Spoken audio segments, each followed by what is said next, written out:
بسم اللہ الرحمن الرحیم نحمدہ ونصلی علی رسولہ الکریم اما بعد۔ محترم ناظرین کرام، دارالفتاء دارالعلوم دیوبند سے ایک سوال کیا گیا ہے جس کا عنوان ہے زیر ناف کہاں سے بال صاف کریں۔ یہ تو عنوان ہے، پہلے ہم آپ کو سوال سنا دیتے ہیں۔ سوال کیا ہے اس کے بعد میں دارالفتاء سے اس کا کیا جواب دیا گیا ہے وہ ہم آپ کو سنائیں گے۔ سوال، میرا سوال یہ ہے کہ کیا جسم کے غیر ضروری بال بالکل ناف کے نیچے سے صاف کرنا ضروری ہے؟ اگر ناف کے کچھ فاصلے تک بال بڑھے ہوں تو کاٹنا لازم ہے؟ یہ سوال ہے۔ جواب، بسم اللہ الرحمن الرحیم۔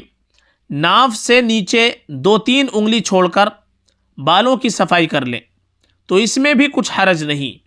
ناف سے متصل بالوں کا کاٹنا واجب نہیں ہے، یعنی ناف سے 2-3 نیچے انگلی چھوڑ کر کے بال صفائی کر لیں تب بھی کوئی مسئلہ نہیں ہے، چونکہ بہت سی مرتبہ جو ناف ہے وہاں تک بال عام طور پر نہیں آتے ہیں، ناف سے نیچے بال زیادہ ہوتے ہیں اور اوپر جو ہوتا ہے صرف رواں ہوتا ہے، تو صرف ناف کی بالکل جڑ سے ہی کاٹنا یہ ضروری نہیں ہے، بلکہ ناف سے 2-3 انگلی چھوڑ کر کے بھی نیچے جہاں زیادہ بال ہوتے ہیں وہاں سے بالوں کی صفائی کر لیں تو اس میں بھی کوئی حرج نہیں ہے۔